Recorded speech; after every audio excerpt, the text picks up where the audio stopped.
It was very nice that we got the first cow to grace this community. It actually happened quite accidentally in a way. It was, I think, last Sunday. Can somebody call Kamalakshi Rupini? Last Sunday I got the news. Oh no, it was on Monday actually. Was it on Monday? Show me. That one devotee got the news that, it was on Monday morning, she got to know that Brahmana cow is for sale, which actually meant that she is about to be grace the slaughterhouse. So she actually called Somaradhika, and Somaradhika came to me and told that there is a cow that is going to go to the slaughterhouse, and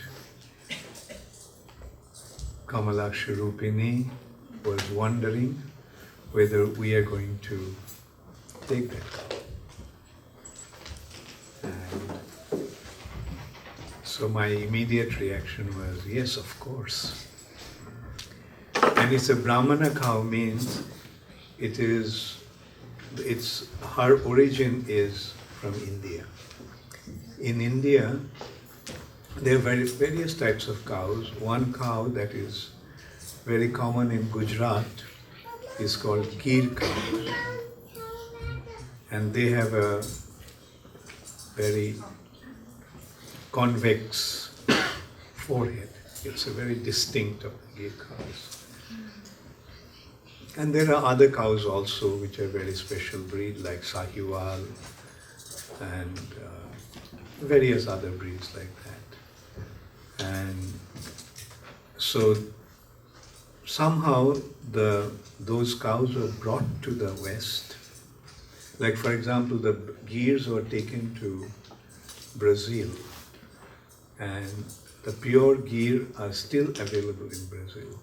They recognize the value of these cows, and so for years, for maybe over 100 years, they're actually breeding these cows there. So in the West, and so when these are not pure Indian breed, but they actually have been mixed with Western cows, female cows, and but they are known as Brahmana cows. So we are very thankful to Kamalakshi Rupini to gift us the first cow. I'll also give a little background, like last year I was the chairman of the GBC, and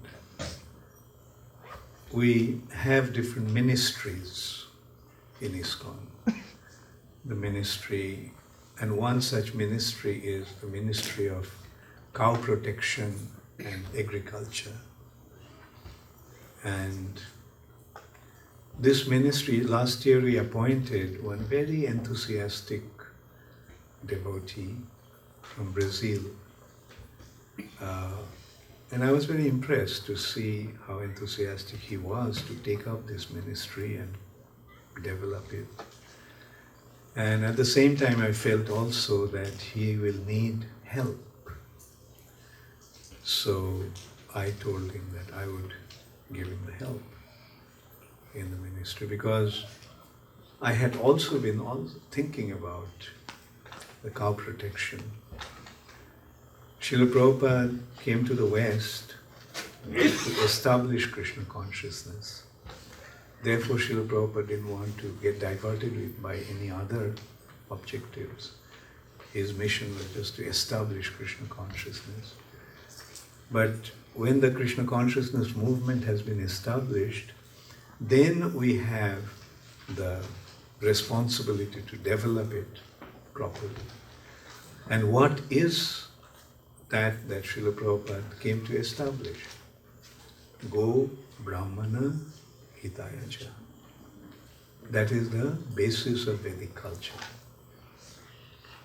Cow protection and Brahminical culture. Brahminical culture means spiritual culture. Krishna consciousness. Srila Prabhupada came to establish that. And now it's up to us that we have to push this culture forward. Cow protection is one of the most important business we have. Go Brahmana Hitaya Cha. And so I had a meeting with the devotee and some devotees in America who were taking care of cows. And we had a meeting last year in May in New Vrindavan. And while we are discussing about what is hindering our cow protection culture in America, and it became obvious that the problem is when the cows become dry, when the cows don't give milk, then it becomes a big liability. Because when the cows give milk, then everything is wonderful. But when they stop giving milk, especially in the cold countries, cold parts of this part of the world, where the winter is very severe, you have to keep the cows in a barn or a shade, protected area, and you have to get the fodder, you have to buy the fodder from the market, and it becomes a big liability. Actually, a milk-giving cow and non-milk-giving cow need the same amount of attention and care. So then I considered that if we can take the dry cows to a warm weather. Yeah, this idea actually I got from India. In India there are goshalas. Some goshalas have few 100,000 cows. Lakhs of cows. And dry cows that are otherwise would have gone to the slaughterhouse. That's also the problem in India. Like in India also, the dry cows are sent to the slaughterhouses. But these institutions, these societies, their business is to go raksha, protect the cows. And they take these cows and keep them. And like there, it is not such a big burden in India because the weather is good. And throughout the year, the cows can graze. So my consideration was that if we can have some large piece of land in the areas where the weather is not so severe, then we could probably just take care of these dry cows. We can bring them from the cold parts of America and bring them here.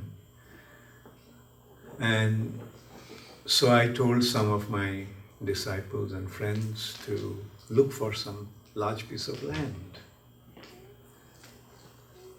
And in course of our search, one of our devotees, Guru Gauranga Das, came across this property.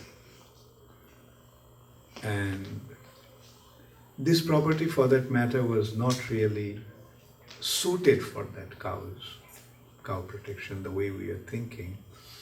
Because although we have more than 100 acres of land, but this is not good enough for that. We need about 500 acres to 600 acres of land for what we are planning to do. But anyway, I mean, when I came and saw the place, I saw another possibility. Like this place used to be a Christian retreat, youth retreat center. And they shifted somewhere about 4 or 5 years ago. And so this place is for sale. And we came and saw the facilities and I was very impressed, and I thought that like, let's take it up. Let's get this place. It's so close to Orlando, and we can also have retreats here, or we can have a preaching of projects here. We can, anyway, so this place actually we got for the sake, I mean, because of a search for a land for cows.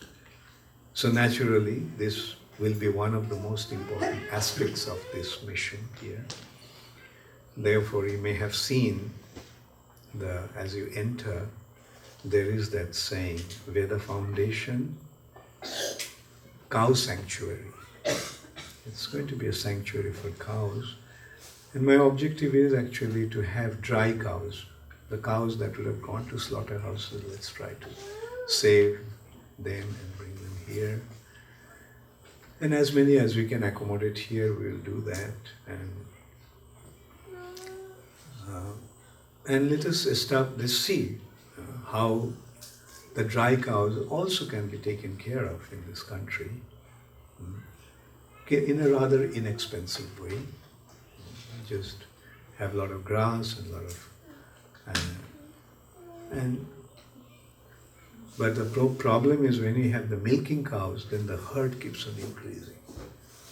Every year, it actually increases in geometric progression.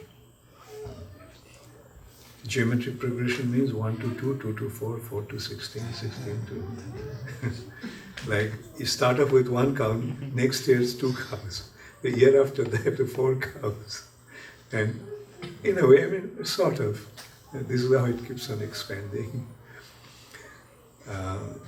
So, we are very happy that our mission is taking shape.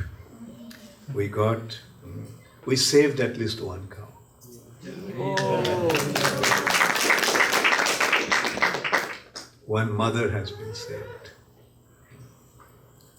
And we are so thankful to Kamalaksha Rupini for donating, saving the cow and giving her to us. So there she is. If you don't want to stand up, at least raise your hand. And I was thinking, in our movement, we have a culture of naming our cows. Yes. So, in order to give or express our gratitude to Kamalaksha Rupini, I thought of naming the cow as Rupini.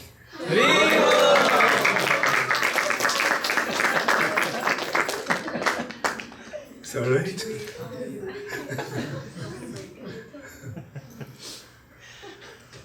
So, now I tell you, cow culture is so important. India is so prosperous. First of all, let's consider cows are Krishna's pets. Cows are so dear to Krishna that Krishna spends the whole day with them.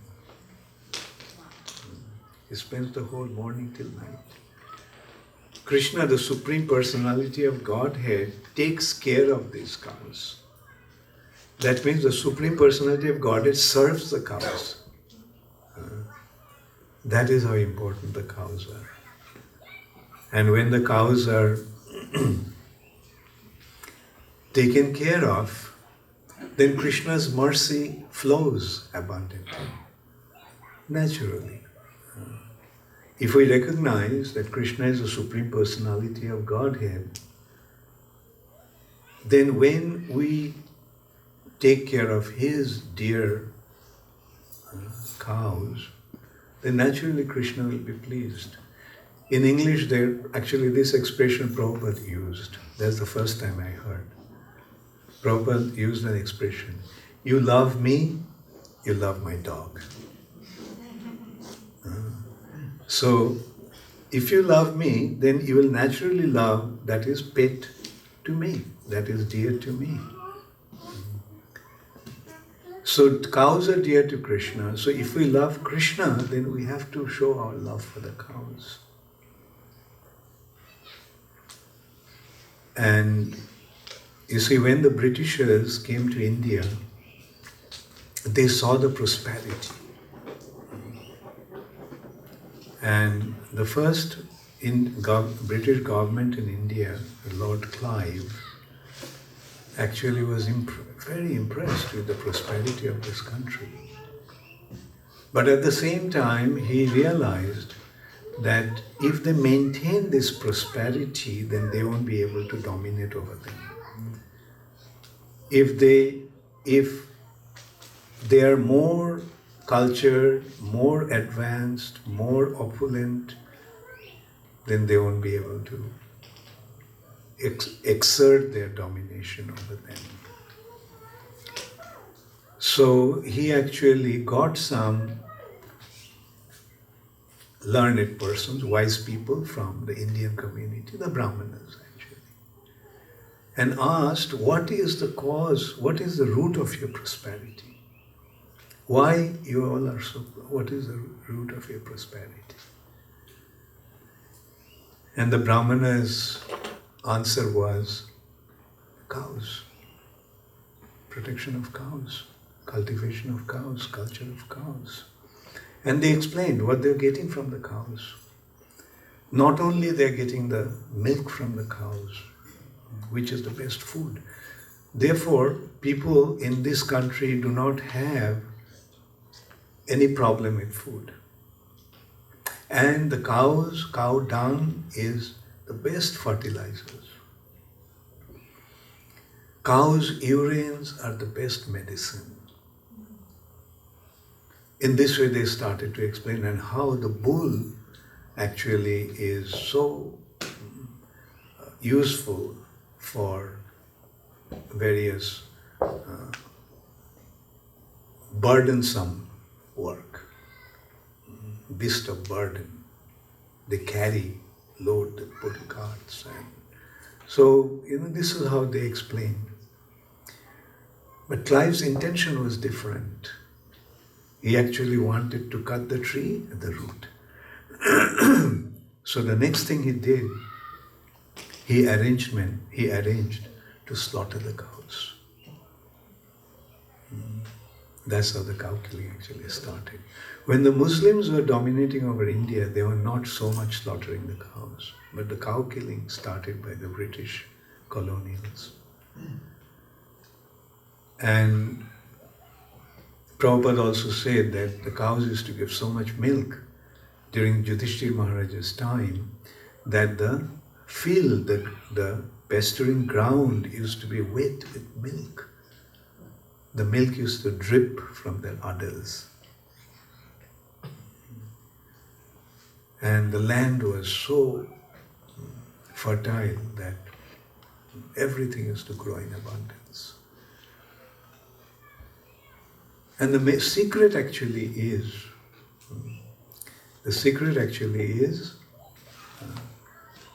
when you take care of the cows, Krishna's mercy flows. Krishna showers his mercy, and as a result of that, prosperity becomes natural. Do you remember from 10th canto of Srimad Bhagavatam, Krishna book? When Kamsa, the boys are shaking the trees, please tell them not to do that.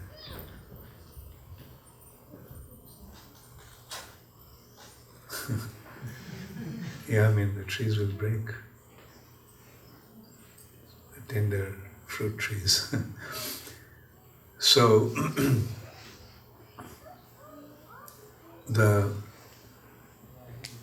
when Kamsa decided to prevent the influence of the demigods. Demigods are Krishna's favorite. Therefore, demigods are Krishna's enemy. Therefore, demigods are Kamsa's enemy. Therefore, the demigods have to be stifled.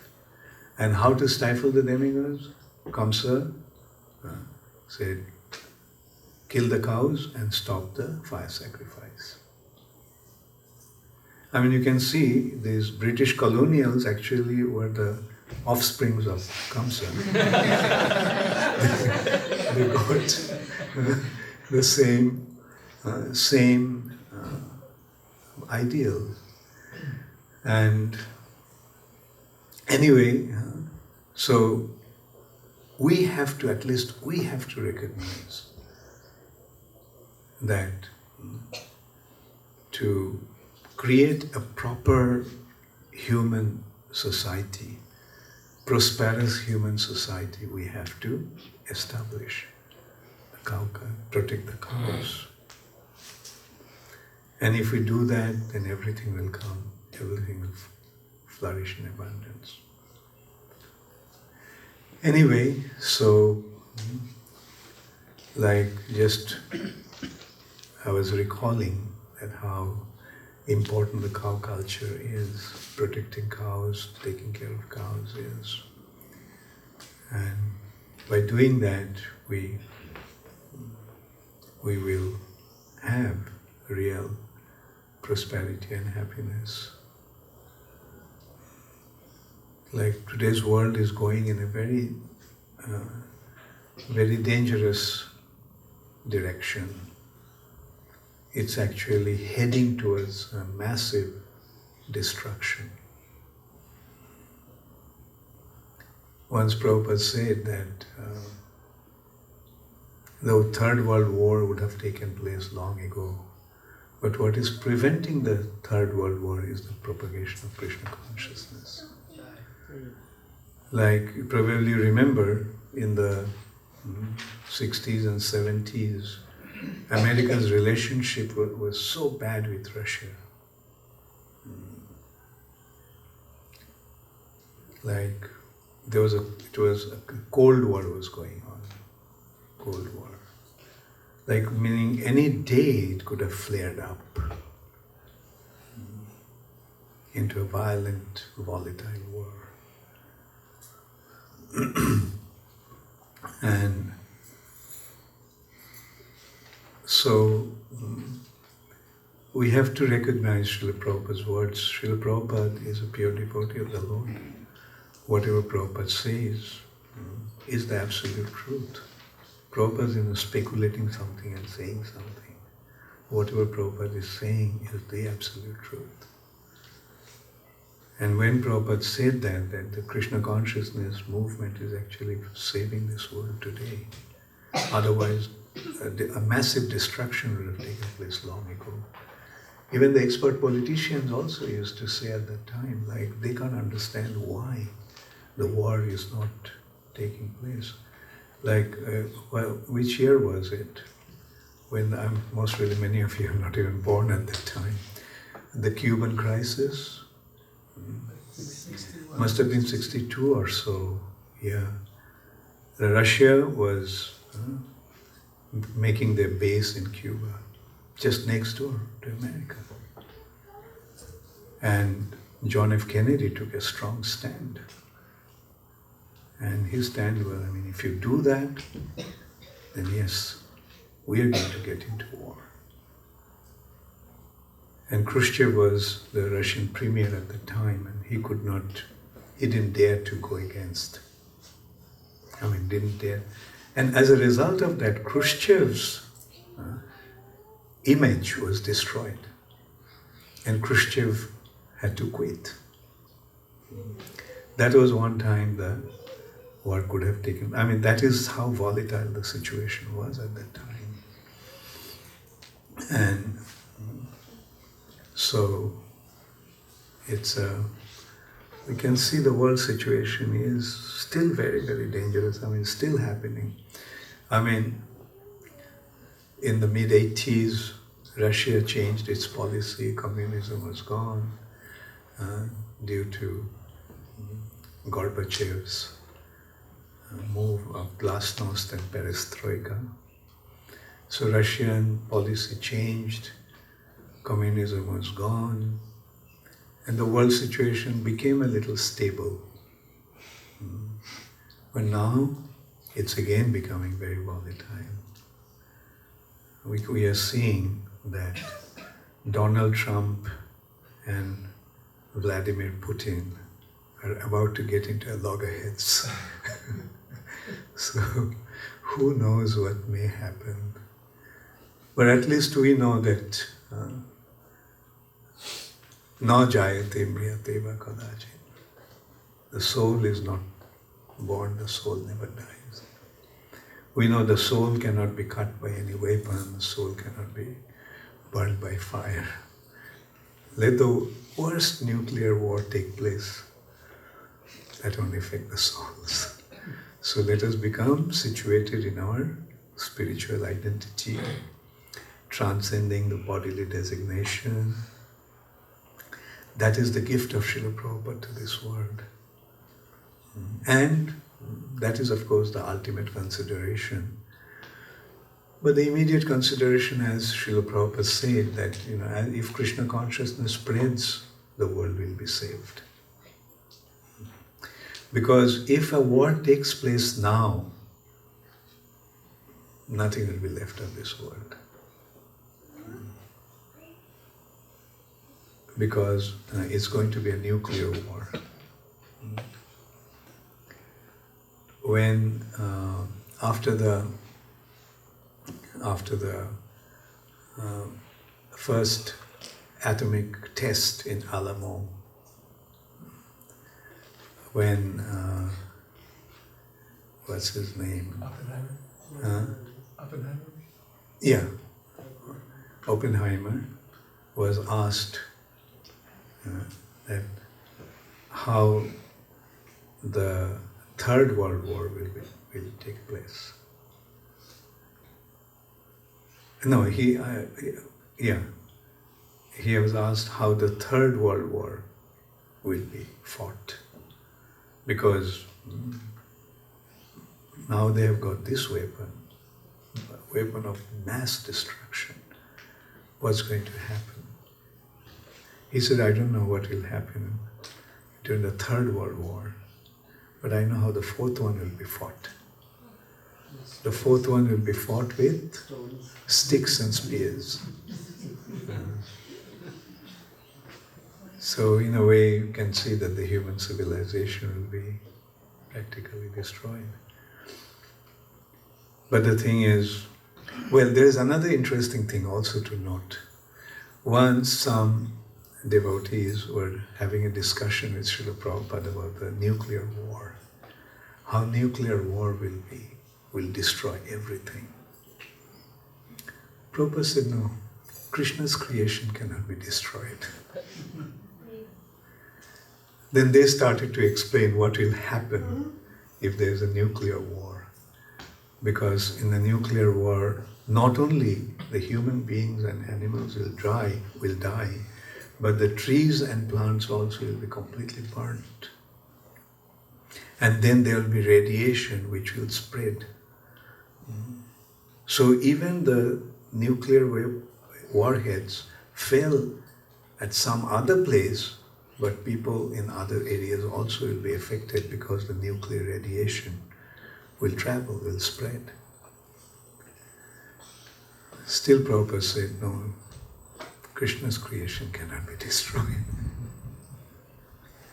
Then when they again gave more reasons how it cannot be, people don't have anything to eat, and the whole atmosphere will become so polluted that there won't be any oxygen to breathe, everything will get burned. And they started to explain that to Srila Prabhupada. Then Prabhupada mentioned, what to speak of Krishna? You do not even know the power of the demigods. The demigods can clear the atmosphere in no time. In no time the demigods can diffuse all these actions of nuclear warfare. Anyway, the point is, we found Krishna consciousness. Let's hold on to it. We found this, at least intellectually, philosophically, we understood how Krishna is the Supreme Personality of Godhead, and taking shelter of Krishna is the best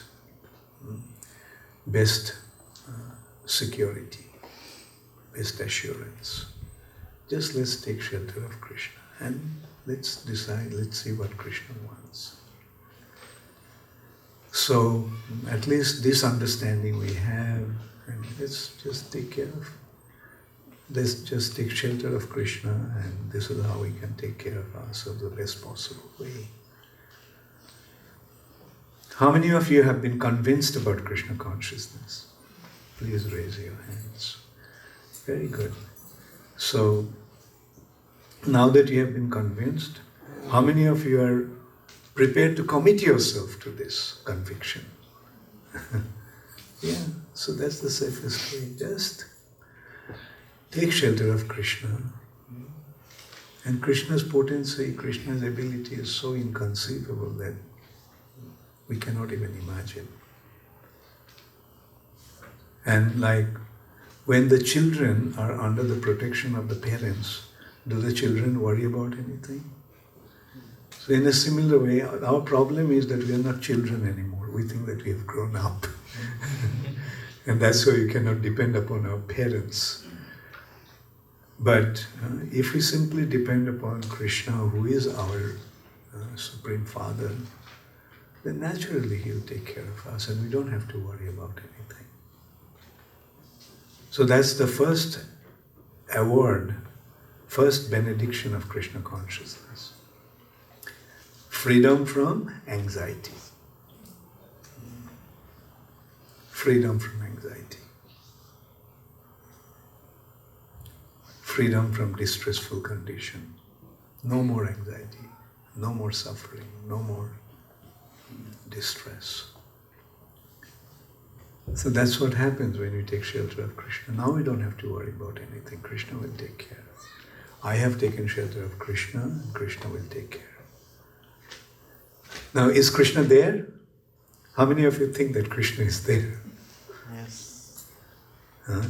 Those who really think that Krishna is there, raise both of your hands and say, Hare Krishna, Hare Krishna, Hare Krishna, Hare Krishna, Krishna Krishna, Krishna Krishna, Hare Hare, Hare Hare, Hare Rama, Hare Rama, Hare Rama, Hare Rama, Rama Rama, Rama Rama, Hare Hare. So if Krishna is there, and if you take shelter of Him, will He take care of you? Yes. And if Krishna takes care of you, do you have anything to worry about? No.